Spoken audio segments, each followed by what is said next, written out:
there comes a point in your career when the torch is supposed to be passed, and I've reached that point. I'm not planning on endorsing any particular candidate.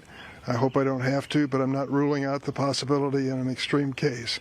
I just think it's up to the voters, the Democratic voters, to make this choice moving forward. That was Democratic Senator Dick Durbin of Illinois addressing reporters one day after announcing plans to retire at the end of next year. Durbin was first elected to Congress in 1982. He has served as the Democratic whip for 30 years, making him the longest-serving Senate party whip in U.S. history. The 80-year-old is also the former chair of the Senate Judiciary Committee. 3 other Democratic senators and 1 Republican, former Senate Leader Mitch McConnell, have all said they will be retiring. And 7 House members will not be seeking re-election, opting instead to run for Senate or governor of their respective states. CBS News congressional correspondent Nikole Killion joins us from Capitol Hill. Nikole, what more can you tell us about Senator Durbin's decision to retire next year?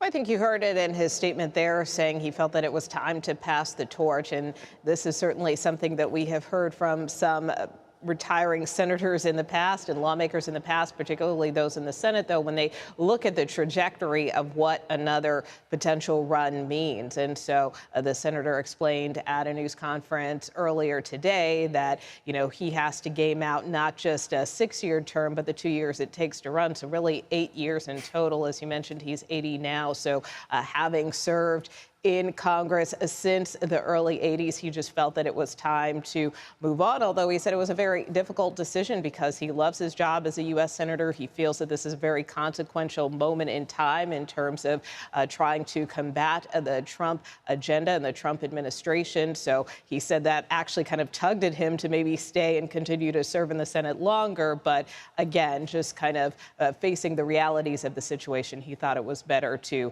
move on instead. So maybe no they're there, but there are some Democratic lawmakers already announcing they're running for Durbin's seat. Several other current senators who may lobby for his role as Democratic whip. Who are some potential names?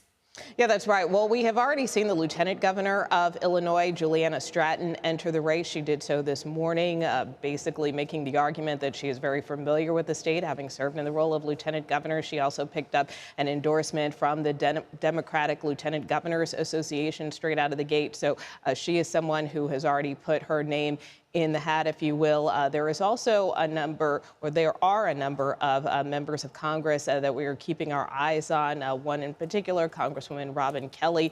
She put out a statement praising Senator Durbin's tenure, but also saying that she plans to make an announcement about her political future as soon as next week. There are also other lawmakers like Congressman Krishnamurthy, also Congresswoman Lauren Underwood, who are reportedly considering bids. So those are also a few names to watch. As for the whip position, obviously there won't be any type of election for that post until after the midterm. So the Senator Durbin will continue to serve in that role. But there are reports that there's some jockeying underway among current senators like Hawaii's Brian Schatz, also Minnesota Senator Amy Klobuchar, who has been a part of leadership. Senate Minority Leader Chuck Schumer, for his part, was asked about the potential of those 2 names potentially running for whip, and he declined to comment or make any type of endorsement. So again, that is still a year and a half out, but certainly there are some making moves to try to angle for that position in the party. Got to test the waters, right? Illinois is a solid blue state. There could be more of a challenge in some of the other states where I mentioned there will be vacancies where Dems are retiring. Michigan, New Hampshire. How competitive could these seats get? Well, I think, look, they could all potentially be competitive, certainly at the primary level. Again, even in Illinois, we expect a pretty crowded field. In Michigan already, we have seen a number of senators announced for the seat that's being vacated by Gary Peters.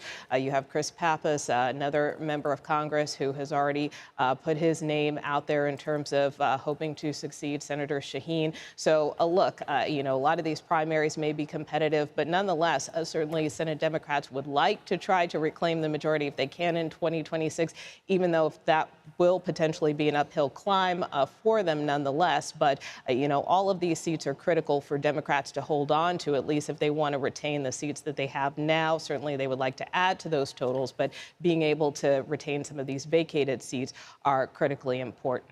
Nikole Killion, thank you.